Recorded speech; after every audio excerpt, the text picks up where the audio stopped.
Jadi Amit-Amit itu menceritakan tentang perspektifnya seorang laki-laki terhadap pacarnya, yang semasa pacaran, pacarnya ini suka ngomong yang enggak-enggak lah, suka ngomong yang enggak-enggak ke cowoknya dan cowok ini takut, gimana nih kalau Tuhan bilang iya, takutnya dikabulin sama Tuhan gitu.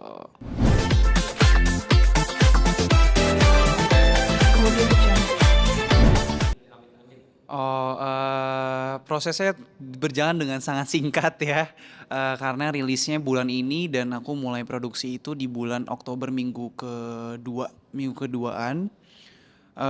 Prosesnya waktu itu aku habis syuting sinetron, baru selesai. Jadi, nggak nyampe 2 minggu setelah kelar sinetron, aku akhirnya produksi lagu Amit Amit, yang ditulis sama Kak Tintin sama Kak Kamga gitu. Banyak banget kesulitannya karena aku itu mulai produksi setelah udah lama nggak nyanyi kan, kepotong sama main sinetron, jadi fokusnya main sinetron dan lumayan jarang nyanyi dan sekalinya nyanyi langsung baliknya ke dapur rekaman. Jadi lumayan deg-degan juga, sulit juga buat aku karena buat aku nyanyi di rekaman sama nyanyi off air tuh lumayan jauh bedanya gitu. Terus habis itu selang sekitar 2,5 mingguan dari produksi rekamannya, kita produksi MV di Bandung gitu sih. Jadi Amit-Amit itu menceritakan tentang perspektifnya seorang laki-laki terhadap pacarnya, yang semasa pacaran, pacarnya ini suka ngomong yang enggak-enggak lah, suka ngomong yang enggak-enggak ke cowoknya dan cowok ini takut, gimana nih kalau Tuhan bilang iya, takutnya dikabulin sama Tuhan gitu. Jadi cowoknya khawatir semua perkataan yang ceweknya lontarkan ke dia itu bakal terjadi. Makanya dia ngomong amit-amit sayangku gitu. Banyak banget, yang pertama of course yang, ada Kak Tintin dan Kak Kamga, terus ada kakak-kakak dari Hits Record juga, keluarga, Star Media Nusantara dan masih banyak lainnya gitu.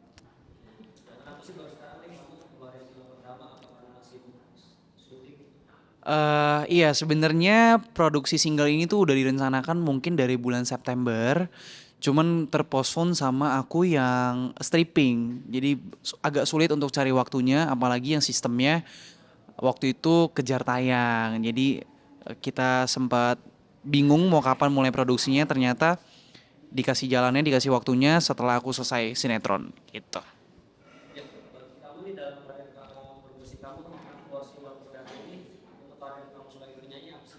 eh Maknanya buat aku adalah akhirnya aku punya karya yang bisa dibilang aku udah sebagai lah udah ada punya karya dan membuat aku bener-bener jadi penyanyi gitu.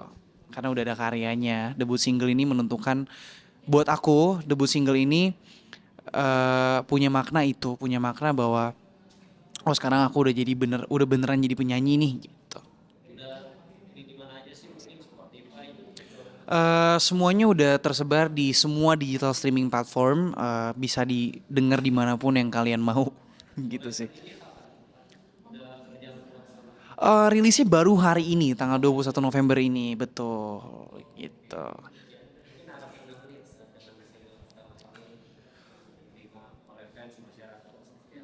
Harapan aku buat single Amit Amit ini, yang pasti teman-teman bisa enjoy lagunya, bisa terhibur, suka juga sama lagunya dan aku berharap dari single ini akan ada single-single dan album selanjutnya. Amin.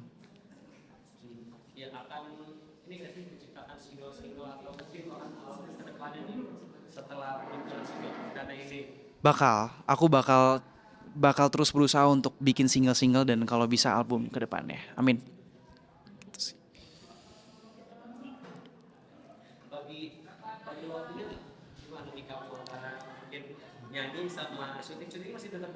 Syutingnya udah selesai kak, udah selesai, udah bungkus sinetronnya gitu.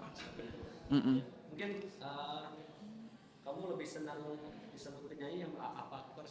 Wow. Sejauh ini belum belum masih bingung ya. Cuman sejauh ini masih penyanyi sih gitu.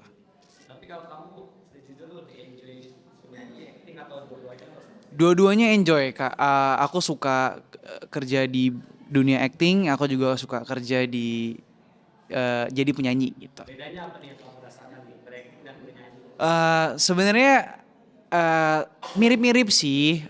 Kalau misalkan kita di panggung dalam bernyanyi itu kita berakting tapi kita bernyanyi. Kalau misalkan di dunia syuting sinetron ataupun segala macamnya kita berdialog aja sih. Mungkin dari aku mungkin bedanya di situ doang.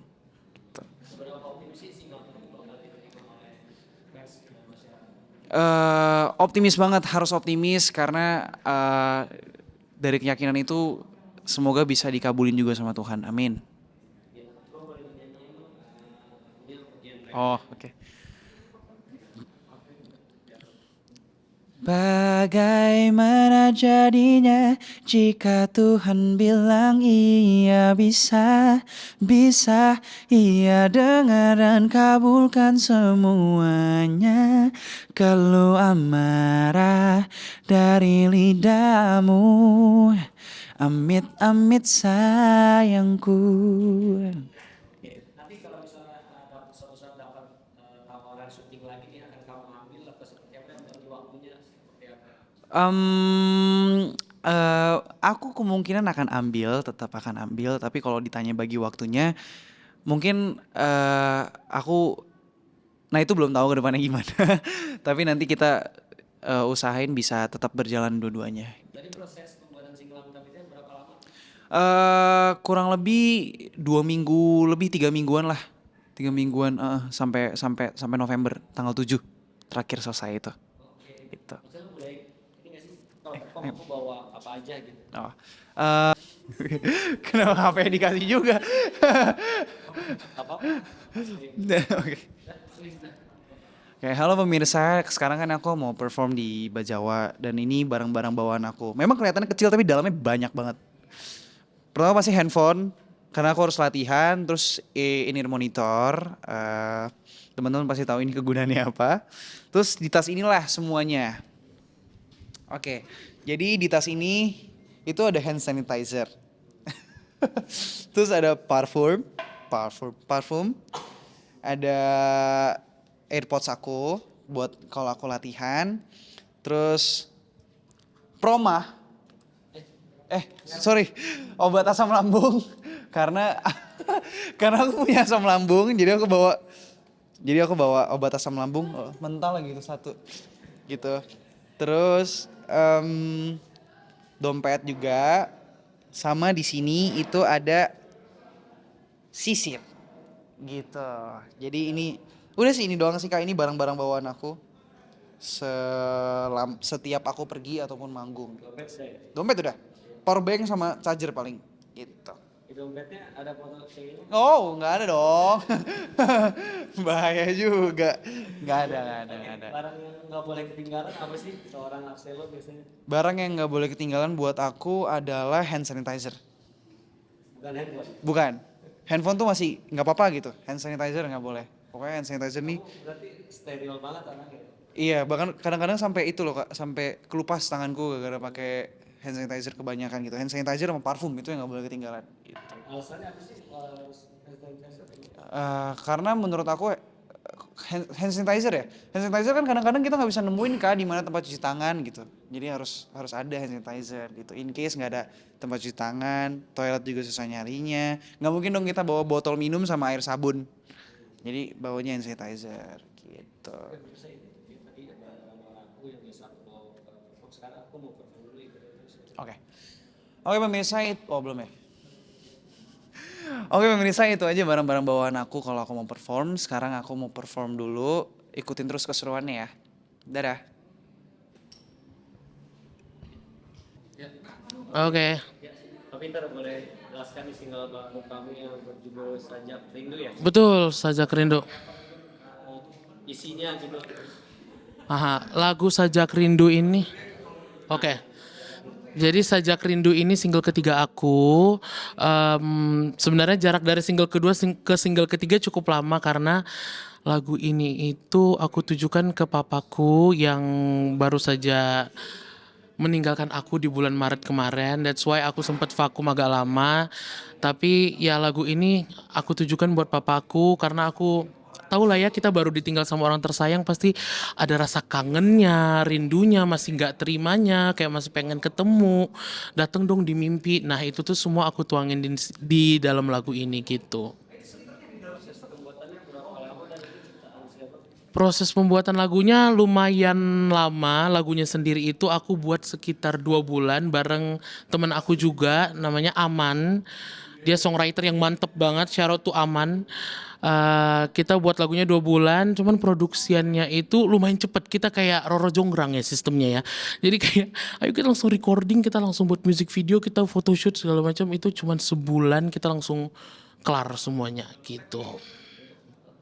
Kayak dananya mungkin di YouTube terus platform-platform kayak Spotify gitu. Mhm. Udah, jadi lagu aku ini rilis di minggu lalu, tanggal 14 November. Bener kan minggu lalu ya? 14 November ya kan? 14 November. Udah kalian bisa dengerin di mana-mana, di all digital platform. Music videonya juga bisa kalian saksikan di YouTube. Dan please banget nonton music videonya guys, karena music videonya sinematik banget kayak film, dan banyak transisi-transisi yang aku pun kayak, oh bisa sebagus ini ya music video gitu. Berjalan semingguan ya. Udah seminggu. Terus dan mungkin masyarakat atau So far so good, kayak banyak yang relate juga sama lagunya. Mereka jadi mengenang orang-orang yang mereka sayang yang udah duluan meninggalkan mereka. Respon sebenarnya dari keluarga aku tuh yang paling ngena di aku, karena setiap aku kasih denger nangis, aku kasih denger sekali nangis, kasih lagi nangis. Apalagi di music videoku terakhir itu ada foto papaku juga, dan itu yang buat mereka makin nangis lagi gitu.